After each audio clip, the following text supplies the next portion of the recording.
Ok, usted avisa, nada más. Listo, Y chicos. también mis otros compañeros, a ver si están preparados. Ok, Sí, aquí ya podemos ver la pantalla, todo, entonces, bueno, ese ¿me espacio escuchan? de ustedes.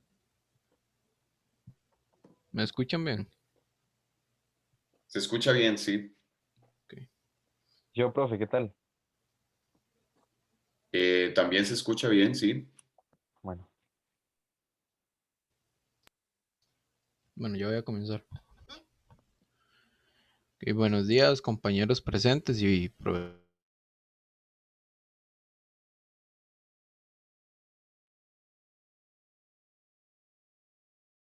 como se ve en la filmina. Somos los integrantes Kevin Roberto Rivera Orozco, Jairet Portugués, Alan Alfredo Rodríguez, Justin Javier Gaitán, Roy Deliano Morales y Brandon Santamaría. Sí, para poner un poco en contexto. Bueno, para comenzar y poner un poco en contexto, es que una de las características más distintivas de las células de las plantas respecto a la de los animales es la pared celular en general. Esta estructura la observó y además dibujó el científico Robert Hooke, que fue un científico inglés y es considerado uno de los científicos experimentales más importantes de la historia de la ciencia.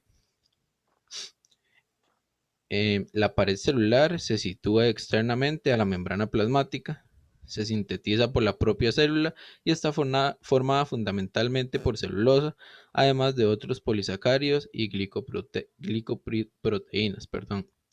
Morfológicamente, la pared está formada por capas o láminas de las cuales son la lámina media, la pared primaria, y en algunas células se deposita una tercera capa más gruesa denominada pared secundaria. Por ejemplo, la mayor parte de la madera de los árboles es pared celular secundaria. Justamente en la pared secundaria es la que nos vamos a enfatizar en esta exposición. En las próximas filminas se verán a detalle su función y estructura, pero muy por encima y para dar una función general, las células que tienen la misión de soporte y conducción que forman parte del xilema desarrollan una capa de pared adicional y esta es la pared celular secundaria. Además, esto se deposita entre la membrana plasmática y la pared celular primaria. Reitero, esto en las próximas filminas se va a abordar con mayor detalle. Bueno, en esta exposición vamos a tratar los siguientes puntos: la estructura, seguidamente de la celulosa, lignina, hemicelulosa, función y conclusiones. Bueno, seguidamente mi compañero Alan abarcará el primer punto en el cual se tratará la estructura. con respecto a la estructura de la pared celular secundaria está compuesta sobre todo por celulosa, lignina y hemicelulosa. Tiene muy pocas pectinas y carece de proteínas estructurales y enzimas, o al menos no son tan abundantes. En la imagen, precisamente en la inferior derecha, podemos observar, bueno, en las dos de la derecha podemos observar la orientación de las fibras de celulosa en las distintas capas de la pared celular. Se puede ver que se asemeja como a un queque, por cómo lo pintan, por su forma y por estar formado en capas. La pared secundaria tiene un grosor de 2 a 10 micras. Está pobremente hidratada y es rígida. Es tan gruesa que obstruye el interior celular. En algunas células de la pared celular secundaria se pueden distinguir tres capas: S1, S2 y S3, cada una de ellas con microfibrillas de celulosa en direcciones distintas. Son estas variaciones las que influyen en las propiedades mecánicas de la pared celular. Normalmente es la capa C2 la que varía en grosor entre tipos celulares. Las fibras de celulosa se suelen disponer de forma helicoidal. Los restos de citoplasma, cuando se desarrolla la pared secundaria, se adhieren a la capa S3, formando una capa denominada verrugosa, por lo irregular de su superficie. La deposición de pared celular secundaria no es muy regular, de modo que hay interrupciones en ellas. En algunas ecosiones se pueden encontrar células con una parte de pared que es secundaria y otra parte que es primaria. La deposición irregular de pared celular secundaria en la superficie celular crea estructuras irregulares que son características de algunos tipos celulares. Por ejemplo, las células del protocilema y del metacilema presentan un engrosamiento de la pared secundaria que se dispone helicoidalmente a lo largo de la célula, siendo estas las tráqueas y las traqueidas. Ahora mi compañero Javier nos hablará acerca de la celulosa. Bueno, la celulosa es casi que lo que más se puede encontrar en grandes porcentajes dentro de lo que son las paredes celulares secundarias. Esta celulosa es un polisacárido fibrilar que se organiza en microfibrillas y que esta representa dentro del 40% y el 60% de lo que es el peso seco de las paredes celulares vegetales. Entonces, algo curioso es de que también se podría decir de que la celulosa es como el polisacárido más abundante de la Tierra y la forma o estructura química de la celulosa es que es un polímero de beta celulosa. Y le daré el pase a mi compañera Jairet para que explique más a detalle la lignina. Bueno, para continuar, una sustancia típica de la pared celular secundaria es la lignina, que es el biopolímero más abundante en las plantas después de la celulosa, y esta representa entre el 10% al 35% del peso seco de las paredes celulares vegetales. La molécula básica de la lignina se origina de 3 alcoholes llamados coumaril, coniferil y sinapil, los cuales son llamados agrupadamente monolignol. La lignina se deposita entre las microfibrillas de celulosa construidas con vainas en capas en las que las fibras están en paralelo dentro de cada capa para dar consistencia. Esta molécula permite a las plantas ganar una protección adicional en las células y a la misma vez rigidez y resistencia en la planta. Cuando se produce la lignificación de la pared secundaria, esta se vuelve menos flexible y menos permeable al agua, además de hacer que las paredes sean más resistentes a la degradación. La naturaleza hidrofóbica de la lignina dentro de estos tejidos es al mismo tiempo esencial para contener agua dentro de los tejidos vasculares que la transportan por toda la planta. Y debido a esta baja permeabilidad, el transporte celular se realiza a través de aberturas en la pared llamadas hoyos. Ahora mi compañero Brandon les va a hablar sobre la hemicelulosa. Como ustedes pueden apreciar en la imagen, se darán cuenta que la hemicelulosa son mezclas de polímeros de diferentes polisacáridos, neutros y acídicos, como hexosas, pentosas y ácidos urónicos. También entre los ejemplos de hexosas son de glucosa, de manosa y de galactosa. Y ejemplos de pentosa son de silosa y L-arabinosa. Y de ácidos urónicos son de ácido glucurónico. En realidad, esa mezcla compleja de polisacáridos puede constituir entre el 25 y 30% del peso total de la biomasa vegetal. Esta estructura compleja de la hemicelulosa es la que confiere una variedad de propiedades físicas y biomecánicas en los tejidos de la planta en los que se encuentra.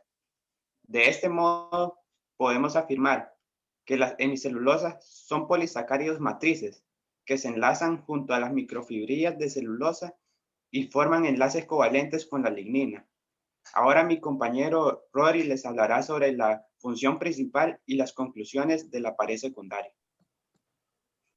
Para finalizar esta presentación, retomaremos algunos puntos que es importante resaltar como conclusiones. Como lo menciona Flores 2013, la lignina es un constituyente típico de la pared secundaria.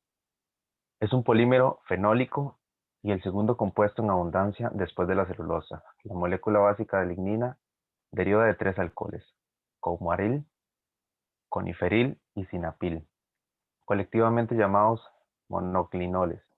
La proporción relativa varía con la especie y el ambiente. De igual manera, como lo mencionó el compañero Brandon, la hemicelulosa es el segundo componente principal de la pared celular vegetal. Flores también describe la disposición de la pared secundaria durante el desarrollo celular no es obligatoria. Muchas células poseen solo paredes primarias durante toda la vida. En aquellas células en que forma la pared secundaria, representa una especialización biológica o mecánica. Es una estructura irreversible y típica de células carentes de citoplasmas en la madurez. En general, contiene más celulosa que la pared primaria y por lo tanto menos materiales en la matriz. No obstante, contiene sustancias químicas casi siempre ausentes en la pared primaria, lignina y suberina. Otro punto importante para retomar es que la pared secundaria proporciona forma y rigidez a la estructura de la planta. La pared secundaria, frecuentemente depositada en varias capas laminadas, tiene una matriz fuerte y duradera que proporciona la protección y el sostén de la célula. La madera, por ejemplo, se compone sobre todo de paredes secundarias. Otro punto importante es que tradicionalmente se ha considerado la existencia de 3 capas complejas que la forman: S1, S2 y S3. Flores 2013 lo describe de la siguiente manera: S1, capa externa; S2, capa medial o central; S3, capa interna. La S1, próxima a la pared primaria, con 2 grupos de fibrillas cruzadas, forma una hélice muy moderada de 50 a 70 grados alrededor del eje longitudinal de la célula. En la capa S2, con microfibrillas formando un ángulo pequeño respecto al eje celular de 10 a 30 grados en un ángulo respecto a la S1.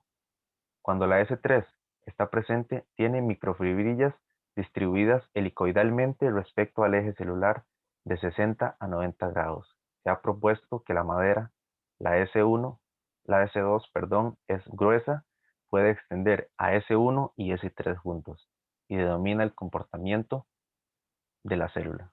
Podemos concluir con toda esta información y todas estas características que hemos mencionado que la pared secundaria le confiere la rigidez y la dureza propias de la madera.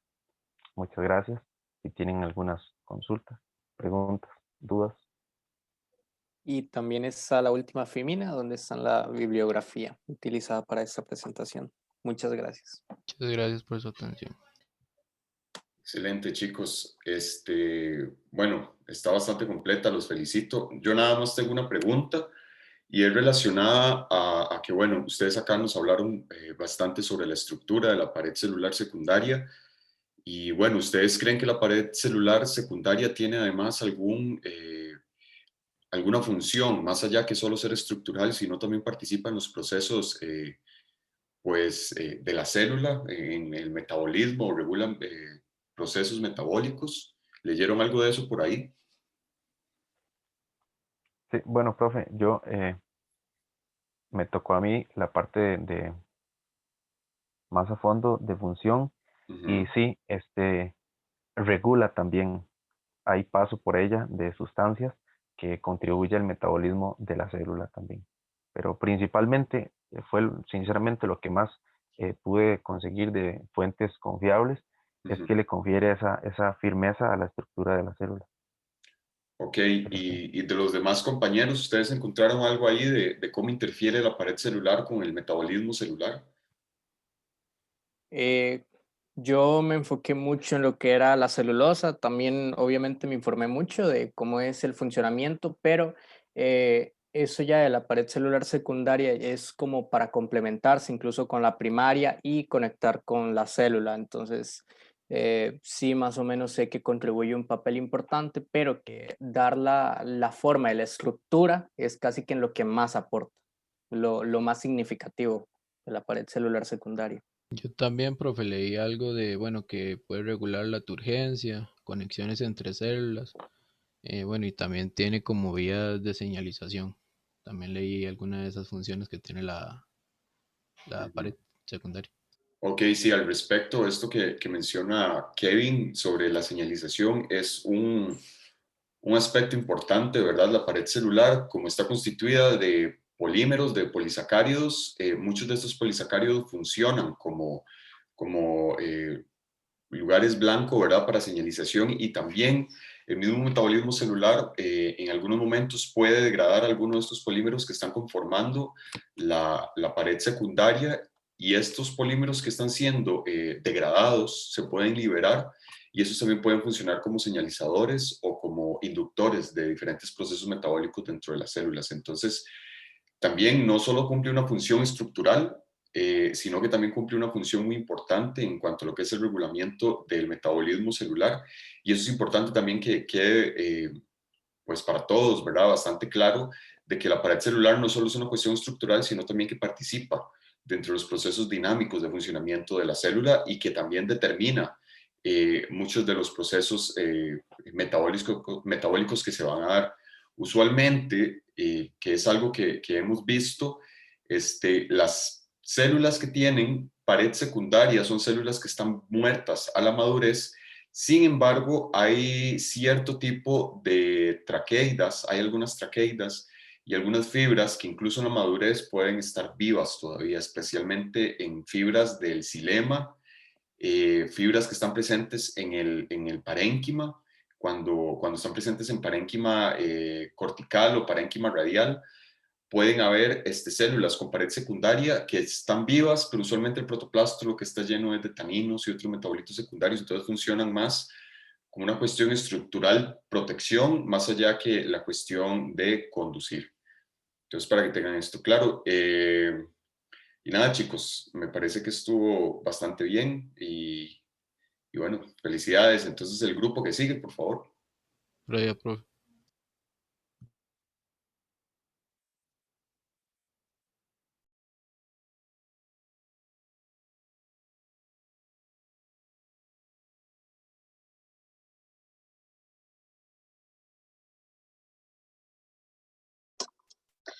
Bueno, buenos días. Nosotros somos el grupo 9 del grupo 1 y vamos a hablar de la dendrocronología, la palinología y los fitolitos y su aplicación en la arqueología.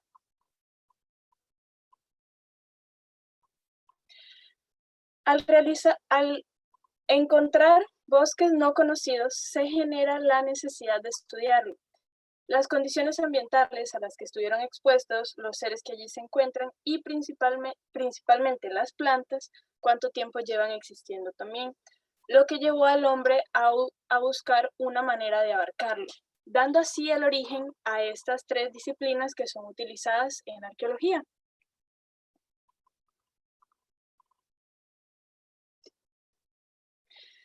Pero primero tenemos que ver estos conceptos básicos antes de entrar en el tema.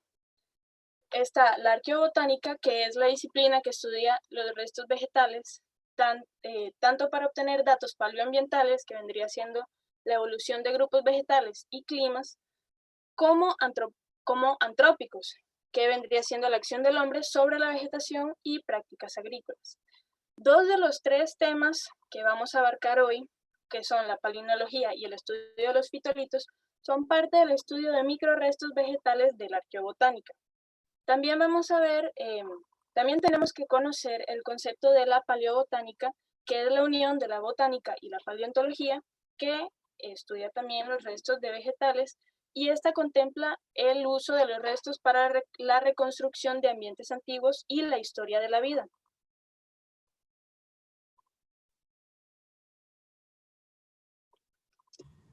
La dendrocronología, ¿qué es? Bueno, es la ciencia que estudia la relación entre los árboles y el tiempo de crecimiento de estos mismos. Y su función nos permite saber en qué año se formó cada anillo e incluso nos permite identificar factores, tanto internos como externos, que influyeron en el crecimiento del árbol. La dendrocronología nos ayuda a llevar un registro de distintos acontecimientos a lo largo de los años. Y este análisis se lleva a cabo mediante la observación de los anillos de crecimiento anuales. Y gracias a estos se extrae información necesaria para determinar su desarrollo. En la imagen podemos observar cómo se vería el tronco de un árbol. Entonces, los anillos son más delgados cuando el árbol se vio perjudicado por alguna condición climática o un factor que sucedió en ese año. Sin embargo, si las condiciones son favorables, el anillo es más grueso, lo que significa que el árbol estuvo saludable ese año.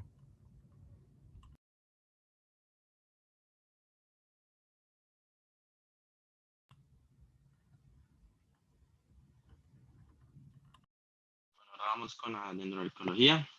¿Qué estudia? Básicamente estudia el desarrollo de las civilizaciones a partir de las construcciones desde la edad de madera. Se ha logrado identificar las especies que utilizaban nuestros antiguos habitantes.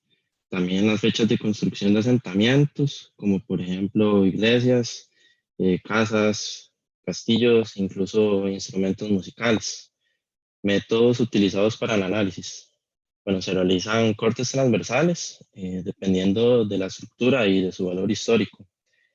Existen tipos de muestreo, como por ejemplo la perforación por medio de barrenas, ya sea para maderas convencionales, maderas secas o maderas duras. Cuando la madera tiene un gran valor histórico y bueno, no se pueden emplear estos tipos de métodos destructivos, lo que se utiliza es el método de la fotografía, Se toman diferentes imágenes de alta resolución con el objetivo de ampliar el margen y percibir los detalles de los anillos para el respectivo análisis.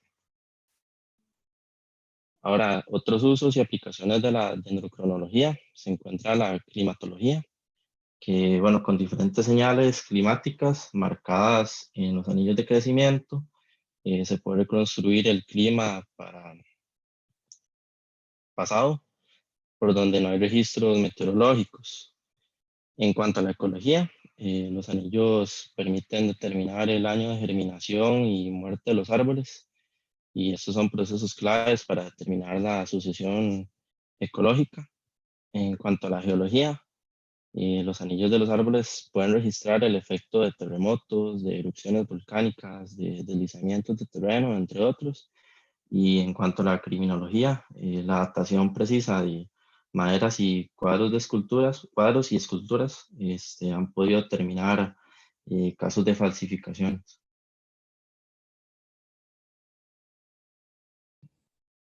A continuación, vamos a hablar de la palinología. Esto se define como el estudio de los granos de polen producidos por angiospermas y gimnospermas y esporas producidos por brófitas, hongos, entre otras.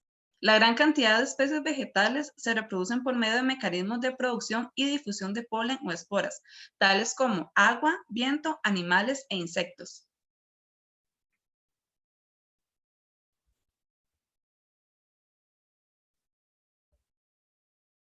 Para conocer más acerca de los granos del polen, estos presentan una capa cerosa o resinosa compuesta por exina. Esta es químicamente resistente a daños y desecación.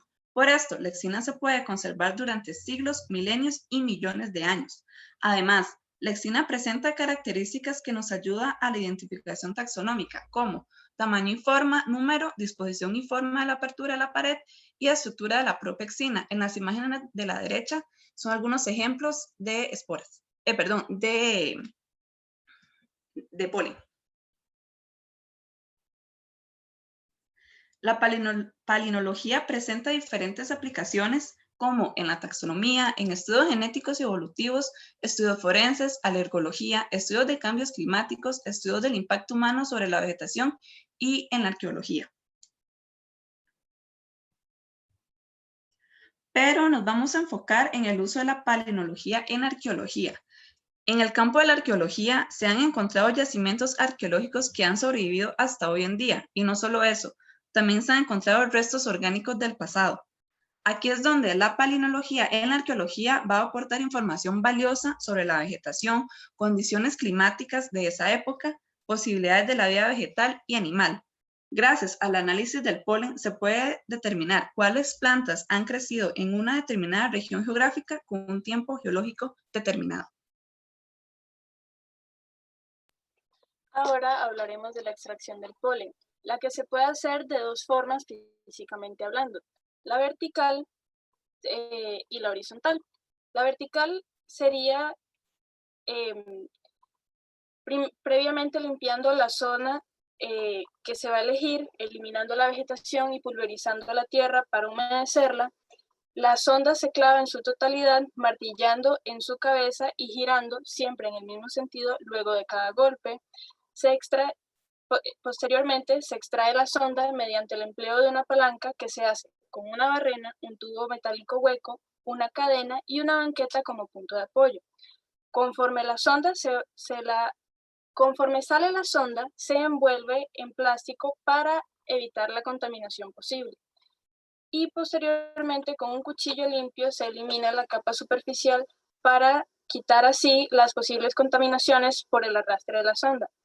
Se marca cada 5 centímetros y se recoge la muestra en bolsitas de plástico, las que a su vez se introducen en otras con etiquetas del lugar, punto de extracción, profundidad, fecha y recolector, así como cualquier tipo de observación pertinente como puede ser la dureza del suelo y otras. Y de manera horizontal sería la siguiente. En taludes, que son cualquier superficie que se encuentre inclinada con respecto a la horizontal, se marca cada 10 centímetros a lo largo del talud, se clava la sonda a unos 10 a unos 20 o 30 centímetros en sentido horizontal en la pared y luego se pasará al punto 4 descrito anteriormente. Es importante que en cada toma de muestra la sonda sea lavada con agua destilada y secada antes de recoger en el siguiente punto. Las muestras recogidas y etiquetadas se guardan en un frigorífico para ser transportadas al laboratorio para su posterior tratamiento. Con los métodos para tratar las muestras, lo que se pretende es la eliminación de la mayor cantidad posible de sedimentos y materia orgánica no esporopolínica, mientras se conservan los granos de polen y esporas siempre y cuando se evite dañarlos.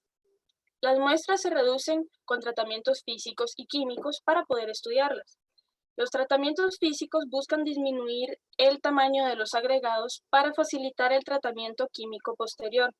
Los más utilizados son la trituración y el tamizado. La trituración busca reducir el tamaño de las agregaciones golpeando el sedimento cuidadosamente, evitando romper los posibles microfósiles vegetales que se encuentren. Y el tamizado consiste en eliminar las fracciones gruesas del sedimento con mallas que van desde los 150 a 500 micrómetros. Posteriormente, pasamos a los tratamientos químicos que buscan eliminar mediante reacciones químicas la mayor cantidad de sedimentos posible, dejando intacto el polen y concentrándolo al máximo.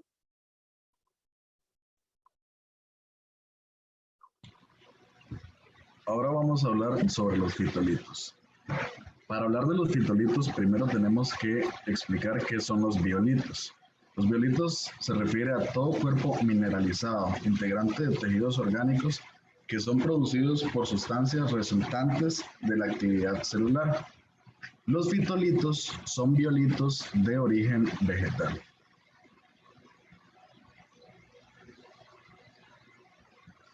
Dependiendo de la naturaleza química, pueden ser calcifitolitos, cuyo agente mineralizante es el calcio, o silicofitolitos, cuyo agente mineralizante es el sílice.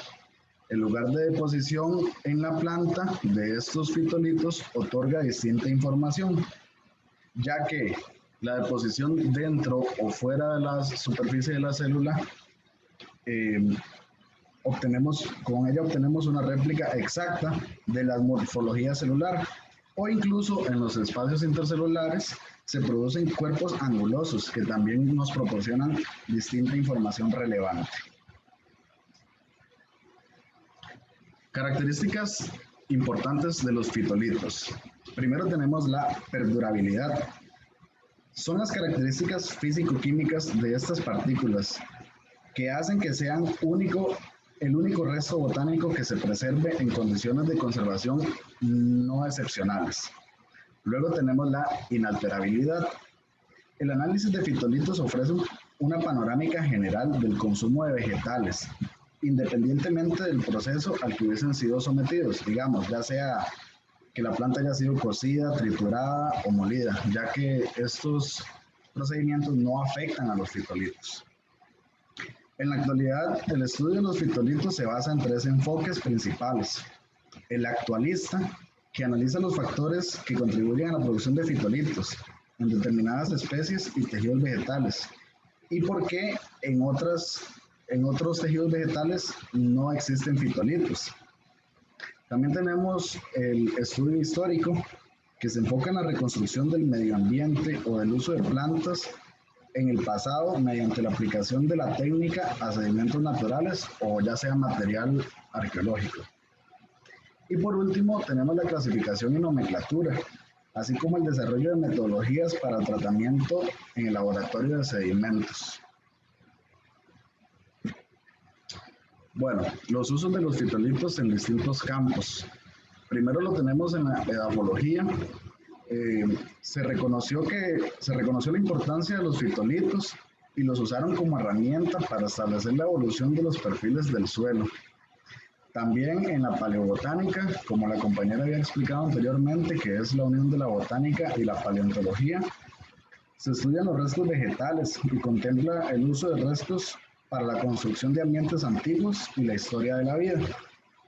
Cabe mencionar que los fitolitos, junto con el análisis de restos polínicos, constituyen las principales vías de conocimiento que poseen los paleobotánicos.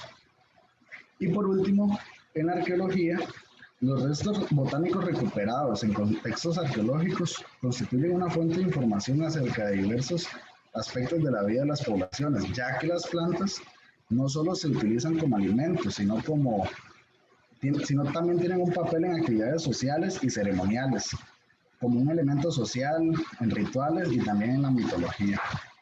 Por último, en la arqueología espacial se utiliza para la interpretación histórica de un territorio o paisaje, por el cual se intenta conocer cómo era el medio en la antigüedad.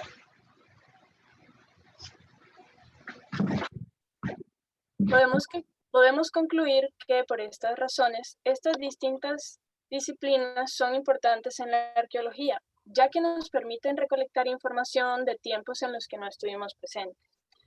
A través de la palinología podemos conocer los cambios evolutivos que las plantas han tenido con respecto a su polen.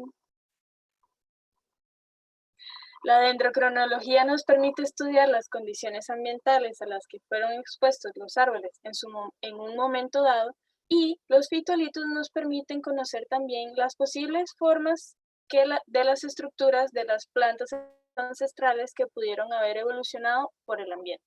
Muchas gracias.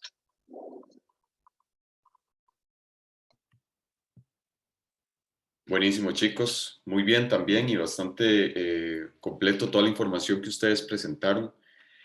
Yo no tengo preguntas, más nada un comentario, especialmente el uso de los fitolitos, que es utilizado y acá en Costa Rica es un campo que recién se está empezando para lo que es la reconstrucción de paleoclima, pero también permite reconstruir la dieta de grupos indígenas de diferentes lugares. Entonces, bueno, pueden darnos bastante información al respecto. Y bueno, muchas gracias. ¿Cuál sería el siguiente grupo?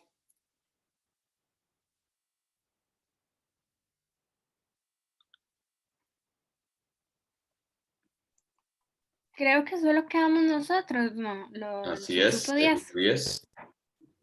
Ok, voy a compartir pantalla. Entonces. Profesor, 10 minutos estrictos o podemos pasarnos un poquito. Pueden pasarse un poquito, no hay problema. Gracias. Nos vemos. Vamos a ver. ¿Todos bien? ¿Todos ven? Sí. Ya se ve, ajá. ¿Me escucho? Sí. Ok. Perfecto. Buenos días, nosotros somos el grupo 10, bueno, subgrupo 10 del grupo 1 y estamos compuestos por Daniela Echeverría, Ariana Quesada, Maripaz Rosales, María Villalobos y Ronald Méndez. Nuestro tema es la micropropagación de orquídeas.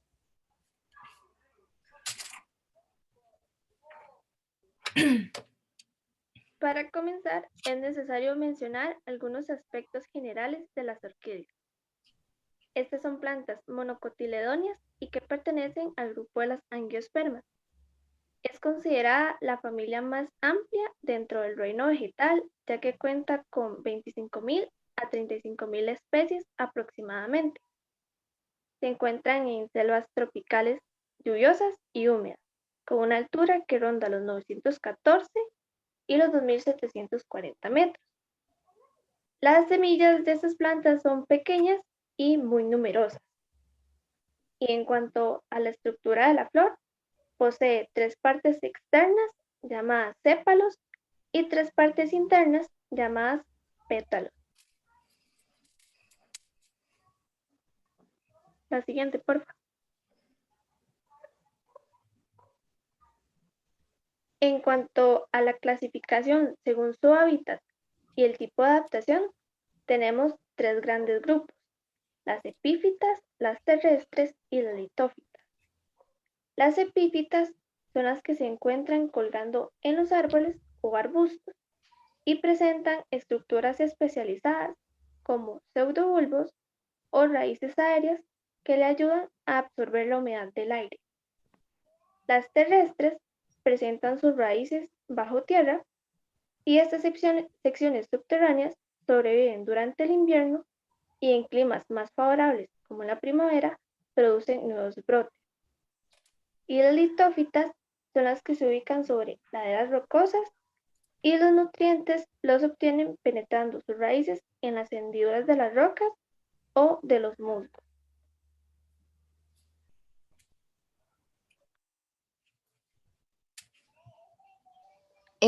La mayoría de los orquídeas siguen uno o dos patrones de crecimiento, ya sea el simpodial y el monopodial.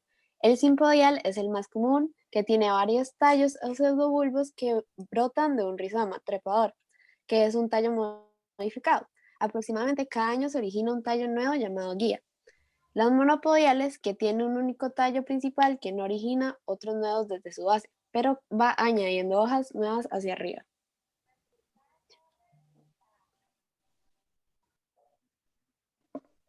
Existen algunas cualidades de las orquídeas que las hacen aptas para el proceso de micropropagación. El primero sería que son plantas con gran valor comercial, debido a su gran belleza y a sus flores que son bastante coloridas y llamativas. El segundo, y como lo mencioné antes, poseen semillas pequeñas pero en gran cantidad.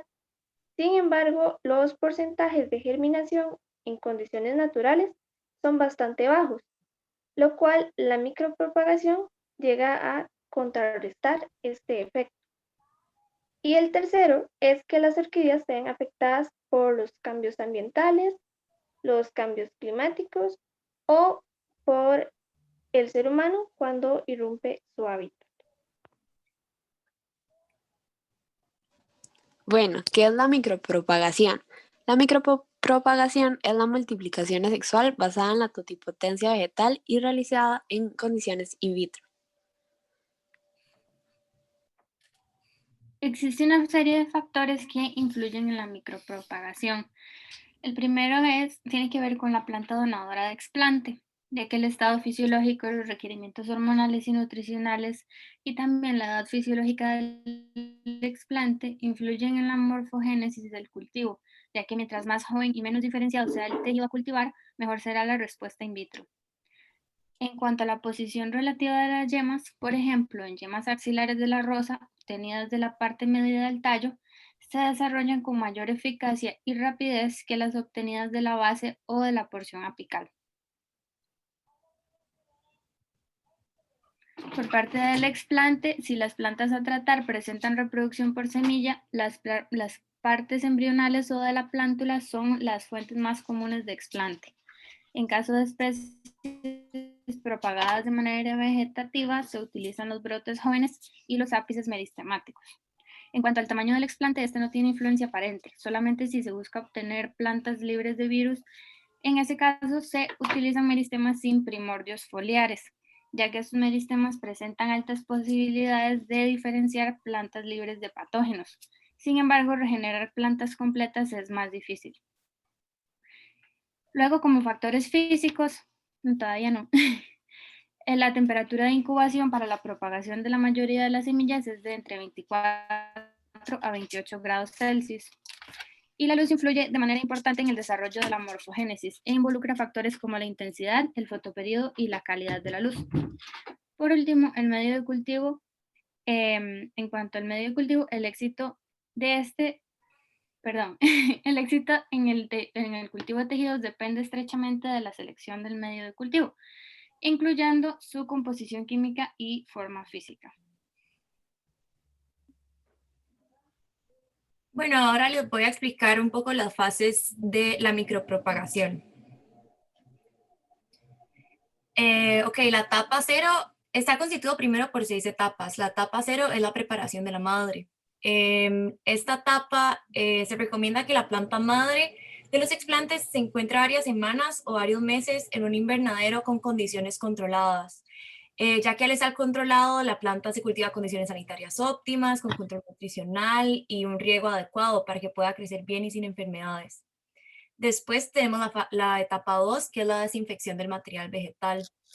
Al elegir la planta madre se extraen los explantes primero que todo los explantes pueden ser cualquier parte de la planta, ya sea yema, una porción de la raíz, semillas, y al tener estos explantes se hace una desinfección de la planta madre para eliminar todos los contaminantes externos como pueden ser hongos, bacterias, y otros. También se debe mantener en un medio estéril para lograrlo se recomienda trabajar en cabinas de flujo laminar para la extracción de los explantes. Estos se introducen en un tubo de cultivo y después se desinfecta todo con hipoclorito de sodio. La etapa 2 tenemos la introducción del material in vitro. Después de la desinfección superficial, las semillas y las yemas se van a poner en un medio de cultivo estéril. Y en aproximadamente 1 o 2 semanas se inicia el progreso de germinación y regeneración de nuevos tejidos vegetales. La etapa 3 es la multiplicación. En esta fase se espera que los explantes de las fases anteriores originen brotes con varias hojas, ya que en cada hoja va a haber una yema que se va a desarrollar después y va a ser en contacto en un medio de cultivo y se van a volver a regenerar. Estos brotes se deben subcultivar en otro medio que tenga divisiones o en tubos de cultivo. Todo esto se hace dentro de la cabina de flujo laminar o en un lugar aislado para que se encuentre estéril. Además, se busca aumentar el número de plantas en las divisiones creadas. Obviamente todo va a depender según la especie, ¿verdad? Tenemos también la etapa 4, que es la etapa de enraizamiento de los explantes.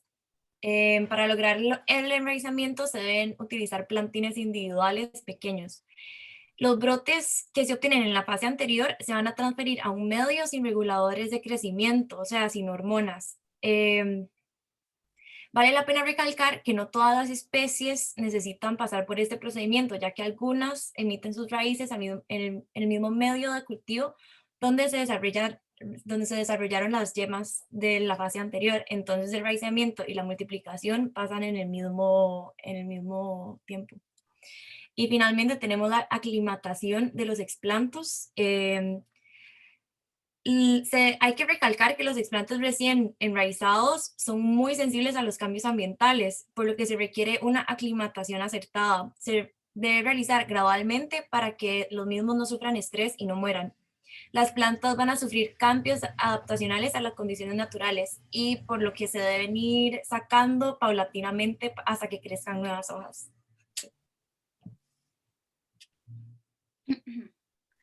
En algunas especies, esta metodología ha mostrado importantes ventajas en comparación con los sistemas convencionales de propagación. Las más importantes son el incremento en número de plantas derivadas por genotipo, la reducción del tiempo de multiplicación, la posibilidad de multiplicar grandes cantidades de plantas en una superficie reducida, a bajos costos y en tiempos económicamente costeables, así como lograr un mayor control de sanidad sobre el material que se propaga, la facilidad de transportar el material in vitro de un país a otro con menos restricciones aduaneras, y finalmente la posibilidad de multiplicar rápidamente una variedad de la cual solo existan pocos individuos o se encuentren en peligro de extinción.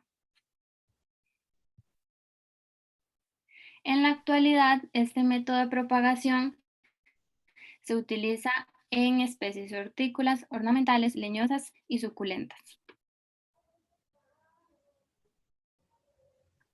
Finalmente, presentamos un contraste entre la micropropagación versus el injerto, que es un método también sumamente popular.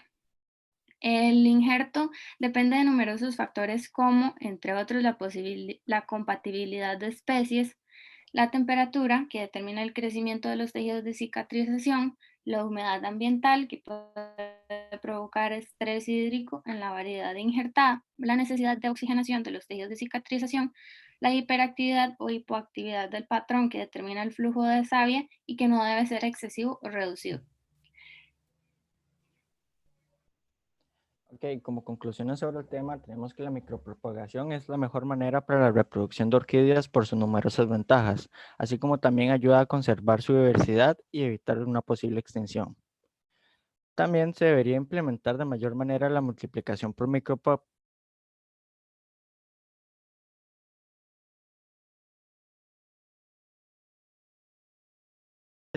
o por los efectos que provoca el ser humano por medio de la contaminación. Así que deberíamos de ver esta como una forma de salvaguardar la mayoría de plantas que estén en camino a la extinción. Por otro lado, no solo deberíamos ver la micropropagación como útil en la naturaleza, sino como de suma utilidad para la economía, ya que al ser un proceso de multiplicación masiva de plantas puede ser de gran ayuda para las empresas que se dedican a la producción y exportación de muchos tipos de plantas con importancia económica, haciendo con esto una reducción de sus gastos, un aumento en su producción y generando mayores ganancias. Muchas gracias por su atención. Aquí están las referencias bibliográficas. Y listo. Listo, chicos, muchísimas gracias. Bastante amplia su presentación también. Y yo la única consulta que tenía en general sobre lo que es la cuestión de micropropagación de orquídeas, ustedes en términos muy generales, ¿verdad? Porque ese es el objetivo, no es tan profundo, lo han presentado. Pero algo que me parece interesante ahí, ¿por qué creen ustedes que los porcentajes de germinación de orquídeas son tan bajos respecto a otro tipo de plantas? ¿Qué las hace tan... ¿Saben ustedes o han leído por ahí por qué es tan difícil que las semillas de las orquídeas germinen?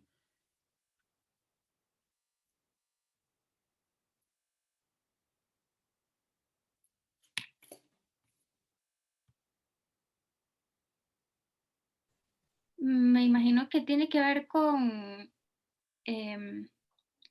que solo germinan en un tiempo específico del año, en una temperatura específica. Tiene que ver un poco, pero bueno, en realidad tiene que ver más porque las semillas de las orquídeas no tienen tejidos de reserva. Entonces, por eso son tan pequeñas. Las orquídeas han obtenido o han buscado esa estrategia, ¿verdad? Semillas pequeñas, pero que puedan viajar mucho y producir un número muy alto de semillas. Pero para que una semilla en orquídea pueda germinar, tiene que existir un hongo que se asocia con ella, una micorriza usualmente, o un tipo de micorriza que le favorece la germinación. Si no, las semillas no germinan porque no tienen reservas. Entonces, esto es una de las razones por las cuales he recurrido tanto a la micropropagación, además de que es más rápido y también es mucho más fácil obtener clones y obtener un montón de plantas con características deseadas idénticas. Y pues bueno, esto es todo lo que yo tenía por decir. Yo no sé si alguno de los demás compañeros tienen alguna consulta. Si no, yo creo que estamos por hoy. Este video se los voy a hacer disponible y también yo se lo voy a hacer llegar al profesor Gerardo Ábalos para que pueda ver sus exposiciones. Entonces, si no hay más consultas, si no hay ningún... bueno, recuerden antes de terminar que ya la tarea 5 está disponible en mediación virtual. Yo nada más creo que eso todavía no lo he discutido con el profesor Gerardo, la dinámica va a cambiar para la última tarea, como lo que vamos a abarcar son la cuestión de familias, creo que ahí vamos a hacer una tarea un poco distinta a lo que hemos venido trabajando, para alivio de ustedes también, y que se olviden de estar buscando citas. Pero bueno, chicos, si no hay consultas, creo que estamos entonces. Muchísimas gracias, profe. Gracias. Un gusto, chao, que estén Gracias. todos muy bien. Gracias, profe. Muchas Hasta luego. gracias. Bueno, profe, tenga buen día. Chao, igual.